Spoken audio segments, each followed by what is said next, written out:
ఏమన్నాడు తిమోతి నీ ఏమన్నారంటే ఇక్కడ నా కుమారుడ క్రీస్తు యేసునందు కృప చేత బలవంతుడు కాము. సో బలం ఎలా వస్తుందంటే సహజంగా మనకి టాబ్లెట్స్ చేసుకుంటే బలం వస్తుందా, అంటే రోజు గుడ్డు తింటే బలం వస్తుందా, కొంతమంది నాన్ వెజ్ తింటే బలం వస్తుంది అని చెప్తా ఉంటారు కదా. కానీ ఇక్కడ ఏమంటారు, ఇక్కడ క్రీస్తు యేసునందు కృప చేత బలవంతుడు కమ్ము. ఇక్కడ మనం కూడా మన దేవుని కృప మన మీద ఉండాలి. ఆ కృప చేత మనం బలం పొందాలి. ఎలాంటప్పుడు ఆ కృప మనతో ఉంటుంది, ఎప్పుడు ఆ కృప మనల్ని బట్టి దుఃఖపడుతుంది అని దీనిని మనం నేర్చుకుందాము. కాబట్టి మీరందరూ దీన్ని ఒకసారి జ్ఞాపకం చేసుకోండి. క్రీస్తు యేసునందు కృప చేత బలవంతుడు కమ్ము. సో మనముగా ఆపాదించుకుందాం, నేను క్రీస్తు యేసు కృప చేత బలవంతుడిగా అవుతాను, నేను నా కుటుంబం ప్రతి ఒక్కరూ ఈ క్రీస్తు యేసు కృప చేత బలవంతుడిగా అవుతారు అని మనం ఆపాదించుకుందాం. కాబట్టి ఈ కృప వల్ల మనం అనేక లాభాలు, దేవుడి కృప ఎప్పుడు మనతోనే ఉంటుంది, కానీ చాలా సార్లు మనం దాన్ని అనుభవించలేకపోతూ ఉంటాం. ఎందుకంటే మన బుద్ధిని బట్టి మనం చెప్పుకోవచ్చు. అలాగే తిమోతి 2 తిమోతి 2వ అధ్యాయము 11వ వచనం చూస్తే, మనము నమ్మదగిన వారమైనను ఆయన నమ్మదగిన వాడుగా ఉండడు. మనము are faithful everything we do. మనం చేసే ప్రతిదానిలో మనం నమ్మదగిన వారంగా ఉంటున్నామా? చాలా సార్లు మనం మాట ఇస్తాము, దాన్ని బట్టి మనం మాట తప్పేస్తూ ఉంటాం, ఇంకా దాన్ని కొట్టేస్తూ ఉంటాం. ఎన్నో మనం అన్ని విషయాలు మనం చేస్తామని చెప్తాము, దాన్ని చేయకుండా ఉంటాం. దేవునితో మనం ప్రామిస్ చేసుకుంటూ ఉంటాం, ప్రభు రేపటి నుంచి ఉదయకాలం లేచి నీతో సమయం కడతాను, ప్రభు రోజు ప్రతి చాప్టర్ నేను చదువుతాను. జనరల్ ఫస్ట్ చాలా మంది కూడా ప్రామిసెస్ తీసుకుంటూ ఉంటారు, ప్రభా ఈ దినం నుంచి నేను ఇక్కడ నుంచి నీ బిడ్డగా నేను ఉంటాను, నేను అబద్ధం చెప్పను, లేదంటే నేను ఇంకా ఇలాంటివి నేను మొబైల్లో నేను చూడను అని అనుకుంటారు. కానీ చాలా సార్లు వాళ్ళు they will fail their promises, వాళ్ళు ఆ ప్రామిసెస్ నిలబెట్టుకోలేదు. ఇక్కడ వాక్యం ఏముందంటే, మనము నమ్మదగిన వారమైనను ఆయన నమ్మదగిన వాడుగా ఉండడు. సో మనం ఎంత నమ్మదగిన వారంగా ఉండకపోయినప్పటికీ కూడా ఆయన మాత్రం ఎప్పుడు నమ్మదగిన వాడుగానే ఉంటాడట. ఈ వాక్యం నాకు ఎంతో ఆకర్షించింది. ఆయన తన స్వభావానికి విరోధముగా ఏదీ చేయలేడు. గాడ్ ఈజ్ జస్ట్ ఫెయిత్ఫుల్ అంతే. ఆయన స్వభావం అది, నమ్మదగినగా ఉంటాం ఆయన స్వభావం, దానికి విరోధంగా ఆయనకి ఏమీ చేయలేదు. అంటే ఆయన ఎప్పుడు కూడా మన పట్ల ప్రేమ కలిగి ఉంటాడు, కృప కలిగి ఉంటాడు. ఆయన మనం నమ్ముతున్నా ఉన్నప్పుడు ఆయన మన పట్ల ఎంతో నమ్మకత్వంగా మన పట్ల ఉంటాడు. కానీ మనమే ఫెయిల్ చేస్తూ ఉంటాం. కానీ దేవుడు కూడా మనల్ని ఫెయిల్ చేయడు. మనకు సమస్య వచ్చినప్పుడు మన దేవుని దగ్గరికి వెళ్ళినప్పుడు మనం ప్రార్థన చేసినప్పుడు తప్పక దేవుడు మనకి సహాయం చేస్తాడు. కాబట్టి మనమే నిజంగా దేవుడు చేస్తాడా చేయడా, నిజంగా సజ్జంతుందా లేదా అని మనం అప్రముఖంగా మనం దేవుడి గురించి అనుకుంటాం. కానీ ఆయన తన స్వభావానికి విరోధంగా ఏది కూడా చేయడట. కాబట్టి మనం ధైర్యపరుచుకుందాం. దేవుడు ప్రార్థన చేస్తూ ఉంటే, ఆయన ఆనందకి వచ్చామంటే, ఆయన పట్ల మనం మరి నమ్మకం కలిగి ఉన్నా ఉంటే తప్పగా మన పట్ల he will prove that he is faithful to us. దేవుడు ఎప్పుడు కూడా మనకి ఫెయిత్ఫుల్ గానే ఉంటాడు. అది మన మనం నమ్మదగిన వాడు కాదు, కానీ ఆయన ఎప్పుడు నమ్మదగిన వాడుగానే ఆయన ఉంచాడు. సో 2వ తిమోతి 2వ అధ్యాయము మనం చూసుకున్నాం కదా. ఇప్పుడు మనం చూసుకున్నప్పుడు తీతు 2వ అధ్యాయము 11 to 14 చూద్దామండి. తీతు 2వ అధ్యాయము 11 to 14 ఎప్పుడెప్పుడు ఆయన నమ్మదగినగా ఉంటూ చూస్తాము. ఏలనగా సమస్త మనుషులకు రక్షణకరమైన దేవుని కృప ప్రత్యక్షమై, ఇందాక మనం ఏం నేర్చుకున్నాము, యేసుక్రీస్తు కృప చేత బలవంతుడు కమ్మని చెప్పుకున్నాం కదా. ఇక్కడ చూడండి, ఆ కృప ప్రత్యక్షమై, సమస్త మనుషులు రక్షణకరమైన దేవుని కృప ప్రత్యక్షమై, మనము భక్తిహీనతను, ఫస్ట్ ఏంటంటే భక్తిహీనతను, ఏలోక సంబంధ దురాశలను విసర్జించి. భక్తిహీనత అనేది చాలా భయంకరం. చాలా మంది రెగ్యులర్ గా బైబిల్ చదవరు, రెగ్యులర్ గా ప్రార్థన చేయరు, రెగ్యులర్ గా చర్చికి రారు. దాని భక్తిహీనత కింద మనం కేటాయించుకోవచ్చు. మనం ఏం చేయాలంట, భక్తిహీనతను, ఏలోక సంబంధ దురాశలను విసర్జించి శుభప్రదమ నిరీక్షణ నిమిత్తము, దేవుడు నిరీక్షణ కలిగి ఉండటమే మంచిది. ఇక్కడ చూడండి, శుభప్రదమ నిరీక్షణ అంటే ఆ నిరీక్షణ మనకి ఎంతో శుభాన్ని ఇస్తుంది, క్షేమం ఇస్తుంది, సంతోషం ఇస్తుంది. అటువంటి నిరీక్షణ నిమిత్తము అనగా మహాదేవుడు మన రక్షకుడు యేసుక్రీస్తు మహిమ యొక్క మహాదేవుడు, మన దేవుడు రాజు ప్రభులకు ప్రభు మహాదేవుడు మన రక్షకుడు యేసుక్రీస్తు మహిమ యొక్క ప్రత్యక్షత కొరకు ఎదురు చూచొచ్చు. ఆ దేవుడు ఒకనొక దాన్ని రాబోతున్నాడు. 2వ రాకలో మనమందరూ ఆయనకి ఎత్తబడతాము, ఆయనతో మనం కలిసి ఉంటాము, యుగంలో ఆయనతో పాటు ఉంటాము అన్న ఆ ప్రత్యక్షకు ఎదురు చూచొచ్చు. ఈ లోకంలో స్వస్థ బుద్ధితోను, ఎలా ఉండే లోకంలో మనం స్వస్థ బుద్ధి అంటే ఏంటి, మంచి బుద్ధి. అంటే ఆ బుద్ధి వల్ల మనం చేసే పనుల వల్ల అది అందరికీ సంతోషము క్షేమం ఇస్తుంది. కానీ ఎవరి మనసు గాయపరచము, ఎవరు నష్టపరచడం మనం చేయము. స్వస్థ బుద్ధితోను, నీతితోను, భక్తితోను బ్రతుకుచుండవలని మనకు బోధించుచున్నది. ఆ దేవుడి కృప ఇదంతా మనకు బోధిస్తున్నాడు. మన స్వస్థబుద్ధితో ఉండాలి, నీతితో ఉండాలి, ఇంకా భక్తితోనూ కూడా మనం బ్రతుకుంటా అని చెప్పి ఈ లోపల మనకి దేవుడు మనకి బోధిస్తుంది. కాబట్టి మనం అది కలిగి ఉంటున్నామా? ఇక్కడ ఒకసారి మనము కీర్తన 42వ అధ్యాయము ఒక చిన్న వాక్యం చూపిస్తాను.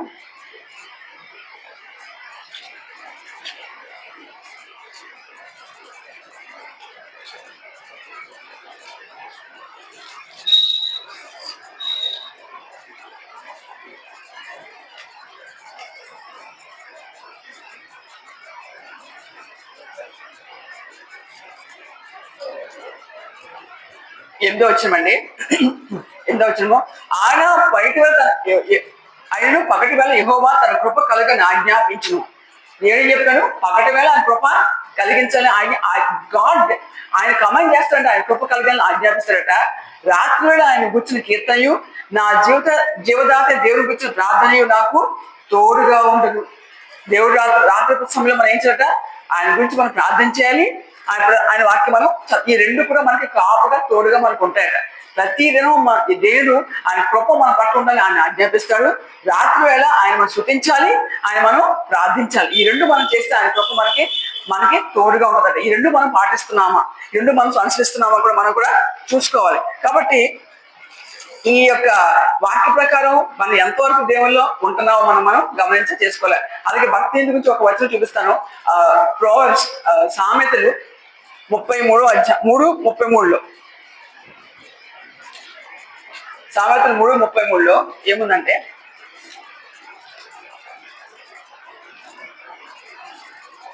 భక్తి ఇంటి మీదకి యెహోవా శాపం వచ్చును, నీతిమంతుల నివాసస్థలమైన ఆశీర్వదించును. ఇందాక మనం ఫస్ట్ డిస్టర్బెన్స్ చూసిన భక్తి ఉంది కూడా. భక్తి ఇంటి మీదకి యెహోవా శాపం వచ్చును. కాబట్టి మన భక్తిని పెంపొందించకపోతే, మన భక్తి కలిగి ఉండకపోతే, లేదంటే భక్తిని మనం ఆశ్రయించకుండా ఉండకపోతే భక్తి గుంపులోకి వెళ్ళిపోతాము. ఆ భక్తి గుంపులోకి వెళ్ళిపోతే ఏమవుతుందంట? యెహోవా శాపం వస్తుందంట. ఒక దేవుడే వాళ్ళని శపిస్తే వాళ్ళకి ఎవరైనా బాగు చేయగలుగుతారా? ఎవరైనా వాళ్ళకి ఎవరైనా ఇంకా రక్షణ ఉంటుందా? ఉండదు. కాబట్టి భక్తి కలిగి ఉంటూ ఎంతో ఎంతో ఎంతో శాస్త్రము. కాబట్టి అందరూ గ్రహించుకుని ముందుకు వెళ్ళాలి. నీతిమంతుల నివాసాలను ఆయన ఆశీర్వదించను. భక్తి నీతి మీదకేమో శాపము, నీతిమంతుల నివాసాలను ఆయన ఆశీర్దిస్తారు. కాబట్టి మనం ఈ వాక్యం జాగ్రత్తగా చూసుకుని మనం ముందుకెళ్ళాలండి. అందుకే మనం దేవునికి ప్రత్యక్షం అంటే మన భక్తి ఎంత విడిచిపెట్టాలి, ఏ లోక సంబంధం దురాశ మనం విసర్జించాలి. ఆ విసర్జించి మనం ఏం చేద్దాం? శుభప్రభ నిరీక్షణ కలిగి మనం ఆయన లోకంలో మనం ఎలా ఉండాలంట? స్వస్థ బుద్ధితోను, నీతితోను, భక్తితోను మనం బ్రతుకుచుండాలి. ఆయన సమస్త దుర్నీతి నుండి మనల్ని విమోచించి ఇలాగ మనం భక్తి కలిగి మనం జీవిస్తున్నప్పుడు ఆయన ఏం చేస్తాడు? దేవుడు సమస్తమైన దుర్నీతి నుండి మనల్ని విమోచించి, మనం తెచ్చిన పొరపాట్లు చేస్తామో పాపాలు చేస్తామో కాదనట్లేదు. కానీ ఏ మనిషి దేవుడు నీతిమంతులుగా ఉండడు. కానీ మనం చిన్న పొరపాటు చేసినప్పుడు అది మనం ఒప్పుకున్నప్పుడు ఆయన ఏమంటున్నాడు ఇక్కడ? సమస్త దుర్నీతి నుండి మనల్ని విమోచించి సత్క్రియలందు ఆసక్తి గల ప్రజలను, ఎవరినట? సత్క్రియల యందు ఆసక్తి గల ప్రజలు. ఎవరైతే మంచి క్రియలు చేయడానికి ఆసక్తి కలిగి ఉన్నారో, ఎవరైతే నీతి కలిగి ఉండడానికి ఆసక్తి కలిగి ఉన్నారు, ఎవరికి ఇతరులకు మేలు మాత్రమే కోరుకోవాలి, వీళ్ళు కోరుకోవడానికి జ్ఞానం కలిగి ఉన్నారు, అటువంటి ప్రజలను తన కోసము పవిత్రపరచుకొని, అప్పుడు అటువంటి ప్రజలు దేవుడు ఏం చేస్తాట? తన కోసం ఆ ప్రజలు ఆయనే పవిత్రపరచుకొని తన సొత్తుగా చేసుకున్నటకు వారిని దేవుడు ఏం చేస్తాడ? వీరు నా సొత్తు. వీరు యోగు చుట్టూ ఏం చేశాడు? దేవుడు కంచె వేశాడు కదా. సాతాను యోగును ముట్టుకోగలిగిందా? లేదు కదా. అలాగే ఇక్కడ చూడండి, తన సొత్తుగా చేసుకుంటకు తన్ను తానే మన కొరకు అర్పించుకున్నాను. మన దేవుడు ఆయన ప్రాణం ఇచ్చి ఆయన అర్పించుకుని మన కొరకు మరి ఆయన ప్రాణ బలియాగం చేసినప్పుడు మనం ఎంతగా ఆయన మనం గమనించాలి, ప్రేమించాలి, ఆయన వాక్య ప్రకారంగా జీవించాలి, ఆయన హత్తుకుని మనం ముందుకు సాగాలి, గుర్తుపెట్టుకోవాలి మనం. కాబట్టి ఇది నుంచి భక్తి కంప్లీట్ గా వదిలిపెట్టి భక్తిగా జీవితంలో పెంపొందించడానికి అందరూ ప్రయత్నించి సత్యం ఆస్తి ప్రజలుగా మనం ఉండడానికి ఎంతో మనం ముందుకు సాగాలి. కాబట్టి అలాగ మనం ఉన్నప్పుడు ఆయన మనం పవిత్రపరుస్తారట, ఆయన సొత్తుగా మనం చేస్తారట. మరి కాబట్టి ఆయన నీతిని మనం కలిగి ఉంటాం. కాబట్టి ఇది మనం పెంపొందించుకోవాల్సిన అవసరం ఎంతైనా ఉంది. అలాగే తీతు 2వ అధ్యాయము 11 చూసుకున్నాం కదా. ఇప్పుడు మనము విలాప వాక్యాలు 3వ అధ్యాయము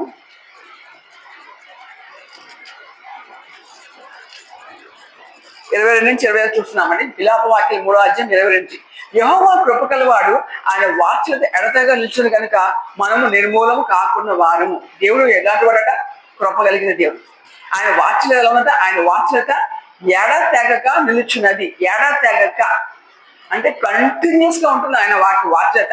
ఒక తల్లి తండ్రి వారి బిడ్డల్ని ఎల్లప్పుడూ కూడా వాళ్ళని ప్రేమిస్తారు, వారి పట్ల వాత్సల్యం కలిగి ఉంటారు. బిడ్డల పొరపాట్లు చేస్తారు, తల్లిదండ్రుల మనసు గాయపరిచే అవకాశం ఉంటది. అయినప్పటికీ కూడా ఆ తల్లిదండ్రులు బిడ్డల పట్ల ఏమో వారు పొరపాటు చేసిన కొంతసేపు కోపం వస్తుందేమో కానీ తర్వాత మళ్ళా వాళ్ళ వాచ్యత యథార్థంగానే యథాప్రకారంగానే ఉంటది. ఇప్పుడు వాటిలో చూసినప్పుడు ఆయన వాచ్యత ఎడతగా నిలిచిన కనుక మనము నిర్మూలము కాకుండా వారము. దేవుడే కనుక మనం చేసిన పాపాన్ని చేసినట్టే మనకి పనిష్మెంట్ ఇచ్చుంటే కనుక మనం ఎవరు ఇక్కడ ఉండుండవేమో, ఇంకా మన ఎవరో ఇంతవరకు బ్రతికి ఉండుండవేమో మనకు కదా.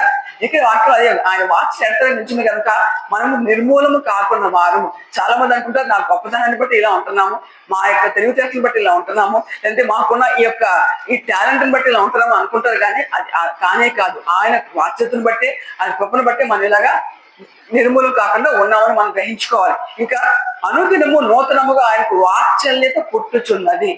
ఎవ్రీడే ప్రతిరోజు దేవునికి నూతనమైన వాత్సల్యత మన పట్ల కలుగుతున్నదట. కాబట్టి ఈ దినాన్ని దేవుడిని ప్రేమిస్తాడా, ఇదని నాకు దేవుడు సహాయం చేస్తాడా అని ఏమాత్రం కూడా ఆలోచన లేకుండా today God's favour is upon me, ఈ దినం దేవుని వాత్సల్యత నా మీద ఉన్నది, ఆయనను ప్రేమిస్తున్నట్టు మనము ఆయనకు అప్పచెప్పుకోవాలి. ఇంకా నీవు ఎంతైనా నమ్మదగిన వాడు, మనం నమ్మదగిన వారం కాదు కదా, దేవుడు ఈజ్ ఫెయిత్ఫుల్ ఇన్ ఎవ్రీథింగ్. దేవుడు ఎంతైనా నమ్మదగిన వాడు. ఇంకా వారి నిర్ణయం చూసుకుంటే యెహోవా నా భాగమే నేను అనుకుంటున్నాను, ఆయన ఎందుకు నేను నమ్మకం ఎంచుకొనిచున్నాను. దేవుడే మనకు భాగం అంటే మన ప్రతి ఒక్క జీవితంలో కూడా మనం అనుభవించే ప్రతి దానిలో కూడా ఆయనే మనకు భాగం అని మనం అనుకోవాలి. అలాగే ఆయన ఎందుకు నేను నమ్మకం ఎంచుకొనిచున్నాను, తన్ను ఆశ్రయించు వారి యెహోవా దయాళుడు. ఎవరి పట్ల దయలు పట్ల ఎవరైతే ఆశ్రయిస్తారో. కాబట్టి ఒక చిన్న బిడ్డ ప్రతి విషయంలో తల్లి మీద ఆధారపడతారు కదా, అమ్మ అని పిలుస్తూనే ఉంటారు కదా. చిన్న బిడ్డ ఒక 2 years బైబిల్ చూసుకోండి, ప్రతి దానికి కూడా తల్లి సపోర్ట్ కావాలి, తల్లి ప్రజలు తనతో పాటు ఉంటారు. ఎంతగా దేవుని పట్ల ఆ తల్లి పట్ల ఆమె ఆధారపడి ఉంటుందో, ఆ చిన్న బిడ్డ ఆధారపడి ఉంటుందో, అలాగే మనం కూడా ఎప్పుడు కూడా ఆయన ఎందుకు మనం ఆశ్రయించాలి. తను ఆశ్రయించేవారు యెహోవా దయాళుడు, తను వెతకవారు ఆయన దయ చూపువాడు. ఎవరు తను వెతుకుతారో వారి పట్ల ఆయన దయ చూపిస్తాడు, వాక్యం చూపిస్తాడు. కాబట్టి మనం మరి ఈ లోకంలో మరి దేవుడికి అవదేవుని మనం విడిచిపెట్టి ప్రతి విషయంలో దేవుణ్ణి సంతోషపెట్టే రీతిగా, ఆయన్ని అనుసరించే బిడ్డగా, ఆయన్ని మాత్రమే సంతోషపెట్టే బిడ్డగా మనం ప్రతి దానికి ఆయన మీద మనం ఆధారపడినప్పుడు ఆయన మన కొరకు చేయలేదంటూ ఏమీ లేదని మనం గ్రహించుకోవాలి. కాబట్టి ఆయన వెతుకువారిని దయచూపాడు. నరులు ఆశ కలిగి యెహోవా అనిపించి రక్షణ కొరకు ఓపికతో కనిపెట్టడం మంచిది. కాబట్టి మనం ఆశ కలిగి ఆయన స్థుతించినప్పుడు, ఆశ కలిగి ఆయన ప్రార్థించినప్పుడు, ఆశ కలిగి ఆయన మీద మనం ఆధారపడినప్పుడు ఆయన అనిపించే రక్షణ ఎంతో మంచిది. కాబట్టి దేవుడు మన పట్ల ఎంతో కృప కలిగి ఉన్నాడు.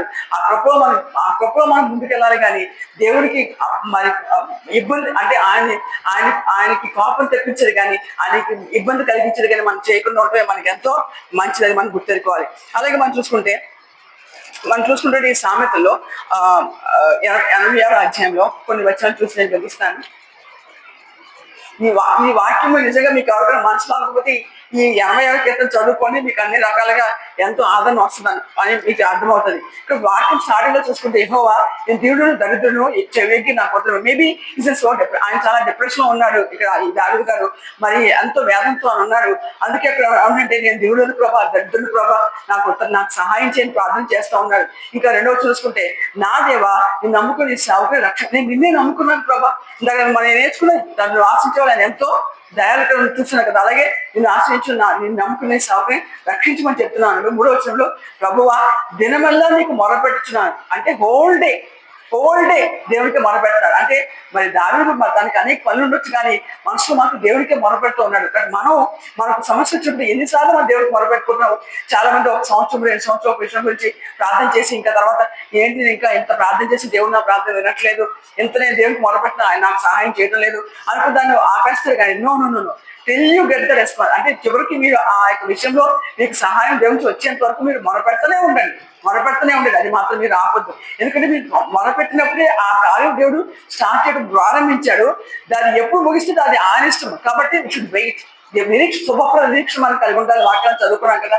అలాగే మనం ఆయన ఏ విషయంతో మనం మొరపెట్టినామో దాని నుంచి మనం మొరపెట్టు ఆపకుండా మనం ముందుకు వెళ్ళాలి. ఇంకా చూడండి 4వ వచనంలో ప్రభువా నా ప్రాణము నీ వైపునకి ఎత్తుచున్నాను, నీ సేవకుని ప్రాణము సంతోషింపచేయము. ఎంత దీనంగా మొరపెట్టాడో. నిజంగా కీర్తనలో ఎన్నో మంచి ప్రార్థనలు ఉంటాయండి. మీకు అవసరం వచ్చినప్పుడు అవకాశం వచ్చినప్పుడు ఈ కీర్తనలు చదువుతూ ఉండండి. దానివల్ల మీ మనసులో ఉన్నవన్నీ ఆ కీర్తనలో ఉంటాయి. మనకు కవిత్వం రాకపోయినా ఆ కీర్తన ద్వారా మన మనసు దేవుడికి మనం మొరపెట్టుకోవడానికి అవకాశం ఉంటది. నేను నా ప్రాణం నీ వైపు ఎత్తుచున్నాను ప్రభా, నా ప్రాణం నీవు సంతోషింపు చేయమని అంటున్నాడు. ఇంకా 5వ వచనంలో ప్రభువా నీవు దయాళువు, క్షమించుటకు సిద్ధమైన మనసు కలవాడు. నువ్వు ఎంతో దయగలిగిన దేవుడు కదా ప్రభా, నువ్వు క్షమించడానికి నీవు సిద్ధమైన మనసు అంటే you are ready to forgive me అని ఉన్నది నన్ను క్షమించడానికి అన్నట్టుగా మాట్లాడుతూ ఉన్నాడు ఇక్కడ. ఇంకా చూడండి, నీకు మొరపెట్టు వారు అందరిలా కృపాతిశయం కలవాడు. కృపాతిశయం అంటే ఏంటండి? కృపలో అతిశయం చూపడం కదా. కృపాశయుడు కృపలో కృప చూడు అతిశయపడం అంటే దేవుడు నువ్వు ఎంతగా మొరపెడతానంటే నువ్వు కృపాశ్రయం కల వాడవు. యెహోవా నా ప్రార్థన చెవియకుము, నా మనవుల ధ్వని ఆలకింపు. నా ప్రార్థనకి నీ చెవి ఉండే ప్రభ, అలాగే నేను చేసి ఈ మనవుల యొక్క ధ్వని నీవు ఆలకించు అని అంటున్నాడు. నీవు నాకు ఉత్తరం ఇచ్చేవాడు గనుక నా అపకాల ముందు నేను నీకు మొదలుపెట్టదు. నువ్వు తప్పక నాకు సహాయం చేస్తావు, తప్పక నాకు రెస్పాన్స్ ఇస్తావు. కాబట్టి నాకున్న ఈ ఆపత్కాలం ముందు నేను మనుషుల మీద చూడలేదు, నిన్నే మొదలుపెట్టుకున్నాను అంటా ఉన్నాడు. ఇంకా చూడండి, ప్రభువా నీ మహత్యము కలవాడు, ఆశ్చర్యకార్యము చేయవాడు. మనం ఇలా దేవుని స్థుతిస్తున్నామా, ఇలా మనం ప్రార్థిస్తున్నామా?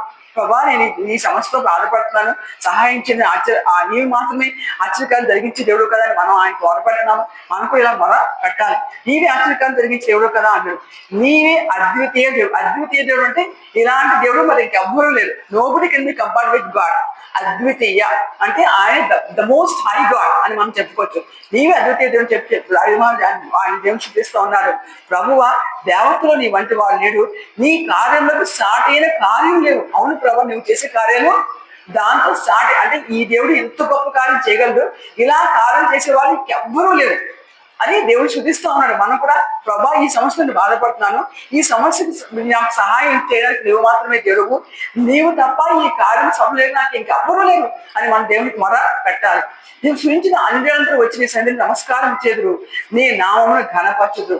దేవుడు నిజంగా క్రైస్తవులందరూ నిజమైన భక్తి కలిగి ఉండి ఆయన మాత్రం ఆశ్రయించి ఆయన పట్ల విషయంలో నమ్మకం కలిగి ఉంటే వారిని దేవుడు ఎంతగానో ఆశ్రయిస్తాడు. అప్పుడు అందరూ వచ్చి ఈ క్రైస్తవులు అంటే ఇంత నిజమైన దేవుడు కదా, మన గురించి దేవుడు జీవించే దేవుడు కాబట్టి మరి వాళ్ళకి భయపడతారంట. కాబట్టి మన ఎందుకు ఇలాగా ఇంకా మన దేశంలో ఉందంటే మన క్రైస్తవులు ఇంకా ఉద్యమంలో రగల్చాలి, వారు ఇంకా దేవుని హత్తుకోవాలి, దేవుని పట్ల వారు ప్రగాఢమైనటువంటి వాంఛతో ఆయన చుట్టించాలి, ఆరాధించాలి, కీర్తించాలి, ఆయనతో సమయం గడపాలి. అలా ఉన్నప్పుడు మన వైపుగా అందరినీ కూడా మనం ఆకర్షించుకోవడానికి అవకాశం ఉంటది. ఇంకా చూడండి, యెహోవా నేను సత్యం తలుచుకున్నట్లు నీ మార్గం నాకు బోధించుము. ఇక్కడ ఎంత బాగా ఈ వచనం చెప్తారంటే, ప్రభువా నేను నీ సత్యం అనుసరించి నడుచుకున్నట్లుగా నీ మార్గాన్ని నాకు బోధించు. అంటే దావీదు మహారాజు ఎంతగా దేవుని స్తుతిస్తున్నాడు, ఎంతగా దేవుని ఆరాధిస్తున్నాడు. అనేక మేలు మరి ఆయన గొర్రెలు కాసుకుంటూ ఉన్నప్పుడు ఒకసారి సింహం మాత్రం గొర్రెలు తీసుకెళ్ళడానికి వచ్చినప్పుడు దావీదు దేవునిచ్చిన ధైర్యంతో, దేవునిచ్చిన శక్తితో ఆ సింహం నోట్స్ ఆ గొర్రెలను విడిచిపెట్టుకుంటూ ఉన్నాడు కదా. He knows God very clearly. But అయినప్పుడు కూడా ఇక్కడ చూడండి, ఆ మాట ఏం చెప్తానంటే నీ సత్యం నడిచినట్లు నీ మార్గం నాకు బోధించు. కాబట్టి మనం క్రైస్తవులు ఎంత వాక్యం తెలిసిన, ఎంత దేవుని భయభక్తులు కలిగి ఉన్నా కూడా ఇంకా తగ్గించుకుని మనం ఆయన దగ్గర మొదలుపెట్టుకోవాలి, తగ్గించుకుని ఆయన దగ్గర మనం సమయం గడపాలి. ఇంకా చూడండి, నీ నామమునకు భయపడినట్లు నా హృదయంలో ఏకదృష్టి కలగ చేయము. ప్రభా నేను నీ నామానికి మాత్రమే భయపడాలి. నాకు ఈ మధ్య ఒకటి ఆలోచన దేవుడు నాకు ఇచ్చాడు. ఉదయం లేచిన తర్వాత ప్రభా నా మనసులోను నా హృదయంలోను నా జీవితం అంతట్లోను యేసుక్రీస్తుని ప్రభువుగా ప్రతిష్ఠించుకొనిచున్నాను అని నేను నాకు నేను చెప్పుకుంటున్నాను. చెప్పుకున్నప్పుడు చాలా విషయం దేవుడు నాకు గొప్ప మరి ఎటువంటి నా థాట్స్ ఇంకా వేరే వెళ్ళకుండా దేవుడు కాపాడుతూ ఉన్నాడు. కాబట్టి అలాగే మనం దేవుడితో సన్నిహిత సంబంధం మనం కలిగి ఉన్నప్పుడు ఆయన ఏ రకంగా ప్రార్థన చేయాలో కావాల్సినటువంటి ఆలోచన కూడా ఆయన మనకి ఇస్తాడు. అదే అన్నాడు కదా, నీ నామమునకు భయపడినట్లు నా హృదయంకు ఏకదృష్టి. అంటే ప్రభు నా హృదయం అంతకు అంటే కేవలం నేను నీ మీద మాత్రమే భయపడాలి, నీ మీద మాత్రమే ఆధారపడాలి, నిన్ను మాత్రమే నేను ఆశ్రయించాలి, అటువంటి దృష్టి నీ మీద నాకు దయచేయమని దేవుడిని అతను కోరుకుంటూ ఉన్నాడు. ఇక నా పొడుగుతో నేను కృతజ్ఞతాస్తుతులు చెల్లించదును, నీ నామం నిత్యము మహిమపరచదు. కాబట్టి మనం ఏ స్థితిలో ఉన్నా ఆయన మహిమపరుస్తున్నామా, అనారోగ్యం ఉన్నా దాన్ని బట్టి మహిమపరచాలి. మరి అనారోగ్యం వంటలు బాగపోయి దాన్ని బట్టి మనం కొత్త ప్రవహించిన అనారోగ్యం బట్టి మీకు స్తోత్రాలు. ఎందుకు ఆ సమస్య దేవుడు మనకు అనుమతించాడో, ఎందుకు ఆ సమస్య మన జీవితం ఎదుర్కోవడానికి మనకు దేవుడు అలవ్ చేసాడో మనకు తెలియదు. కాబట్టి ప్రతి దాన్ని బట్టి కూడా ఆయన మన కృతజ్ఞతాస్తుతులు చెల్లించాలి, ఆయన మహిమ పరచాలి. ఇంకా ప్రభువా నా దేవా నాడు నేను చూపిన కృప అధికమైనది, పాతాల భాగాలను నా ప్రాణం తప్పించున్నావు. ఇంకా ఆయన సహాయం రాకముందే ప్రభువా నా ప్రాణం తప్పించావు కదా, నీ కృప నా పట్ల ఎంతో అధికమైంది కదా అని అతను ప్రార్థన చేస్తూ ఉన్నాడు. అలాగే మనం కూడా మనం ప్రార్థన చేసినప్పుడు ప్రభా నా ప్రార్థన మీరు విన్నారు, నా ప్రార్థన మీరు ఆలకించారు, నాకు సహాయం చేసేందుకే నీకు వందనాలు, ఈ సంవత్సరం నన్ను కట్టించేందుకే నీకు వందనాలు అని దేవుడికి మన కృతజ్ఞతాస్తుతులు చెల్లించి. ఎందుకంటే మనం నార్మల్ అంటే కళ్ళుండి చూడలేని దేవుడికి, చెవులుండి వెళ్ళలేని దేవుడికి మనం పూజించడం లేదు, కానీ జీవించిన దేవుడు మనం పూజిస్తున్నాం. కాబట్టి చేసి ప్రార్థన చేసి ప్రభా ఈ ప్రార్థన మీరు విన్నందుకే వందరాలు, ప్రార్థన సహాయం చేసేందుకే నీకు వందరాలు, నా పట్ల కార్యం జరిగించేందుకే నీకు వందరాలు. ఆయన మనం శుద్ధించినప్పుడు ఆయన గొప్పగా ఆయన మన పట్ల చేస్తాడు. ఇంకా దేవ గరుష్ఠులు ఆమెకు లేచున్నారు, బ్రతకం గుర్తుపోయిన ప్రాణం తేజుచున్నారు, వారిని లక్ష్య పెట్టిన వారే ఉన్నారు. దానికి అనేక ప్రమాదాలు వచ్చాయి, అనేక ఇబ్బందులు అతను ఎదుర్కొన్నాడు. కానీ దేవుణ్ణి ప్రభా నా పట్ల గడిచి వచ్చారు, కానీ వాళ్ళు నిన్ను లక్ష్య పెట్టిన వారిగా ఉన్నారు, కానీ నేను నిన్ను ఆశ్రయించాను ప్రభు అని చెప్పి మాట్లాడుతున్నాడు. ప్రభువా నీవు దయాలక్ష్యం కల దేవుడువు, దీర్ఘశాంతుడు, కృపా సత్యములతో నిండిన వాడు. సో ఈ యొక్క వర్షంలో ఎన్నెన్నిగా దేవుడు నీవు దయా దాక్షిణ్యం కలిగిన దేవుడు అంటున్నాడు. ఇంకా దీర్ఘశాంతుడు, కృపా సత్యంతో నిండినవాడు అంటే ఎంతగా దేవుడు చూపిస్తున్నాడో, ఎంతగా దేవుని మహిమపరుస్తున్నాడో, ఎంతగా దేవుడు పట్ల తన ప్రేమను వ్యక్తం చేస్తాడో మనం గమనించాలి. ఇలాగ మనం దేవుడు చూపిస్తున్నామా, ఇలాగ దేవుడు మనం మహిమపరుస్తున్నామా, ఇలాగ దేవుడు మనం ఆరాధిస్తున్నామా, మన ప్రశ్న చేసుకోవాలి. ఇంకా చూడండి, నా తట్టు నన్ను కరుణింపు, నీ సేవకుడికి నీ బలము అనుగ్రహింపు. ప్రభా ప్లీజ్ టర్న్ టు వర్స్ మీ, నాతో తిరగండి ప్రభా నన్ను కరుణించు అంటే ఏమన్నాడు, నీ సేవకుడికి నీ బలము అనుగ్రహించు, నీ సేవకురాలి కుమార్ని ప్రభా నన్ను రక్షించు, నాకు నీ బలం అనుగ్రహించి మాట్లాడుతున్నాడు. ఇంకా చూడండి, యెహోవా నీవు నాకు సహాయంగా నన్ను ఆదరించున్నావు, నా పగవాట్లు సిగ్గుపడట్లు శుభకరమైన ఆనవాళ్ళు నాకు కనపరచు. కాబట్టి ప్రభా నువ్వు నా పట్ల తిరుగుతున్నావు, నాకు సహాయం చేసి నన్ను ఆదరిస్తున్నావు. అలాగే నా ఎనిమిస్ ఉన్నారు కదా, వాళ్ళు సిగ్గుపడినట్లు నాకు ఒక శుభకరమైన ఆనవాళ్ళు. మనం కూడా ప్రార్థన చేసేప్పుడు ప్రభా నాకు ఒక ఆనవాళ్ళు చూపించు ప్రభా, ఈ విషయం నా మొదలు మీరు విన్నారని, ఈ విషయం నీ కార్యం కలగేసిన నాకు ఒక ఆనవాళ్ళు చూపించినప్పుడు ఏడు గొప్ప కార్యం చూపిస్తుంది. కానీ అనేక సార్లు నీకు సమస్య వచ్చినప్పుడు, మరి ఇబ్బంది వచ్చినప్పుడు దేవుని సన్నిధిని మోకరించండి, కన్నీరు కాచండి, ప్రార్థన చేయండి. ప్రభా నాతో ఒక వాక్యం ద్వారా మాట్లాడని చెప్పి దేవుని యొక్క వాక్యం మీరు ఓపెన్ చేసి ఆ చదివినప్పుడు ఆ వాక్యం ద్వారా మీరు సూటిగా స్పష్టంగా దేవుడు మీతో మాట్లాడతారు. ఆ పర్టికులర్ ఆ సిచ్యుయేషన్ లో కావాల్సిన వాక్యాన్ని మీకు ఇచ్చి దేవుడు ఆదరిస్తాడు. కాబట్టి దయచేసి వాక్యాన్ని ఎక్కువగా చదవండి, ఆయన హత్తుకుంటే ఆయన గొప్ప కార్యము కలిగిస్తాడు. కాబట్టి చిన్న వాక్యం దేవుడు మన ఇంటిలో దీవించగాక. ఇందాక మనం చూసుకున్న ఒకసారి ఏమవుతాయి ఈ అతీతానికి వెళ్దామండి. ఏం దేవుడు వినిపించి మనం ఒకసారి చూసుకుని మనం గుర్తించుకున్నాము.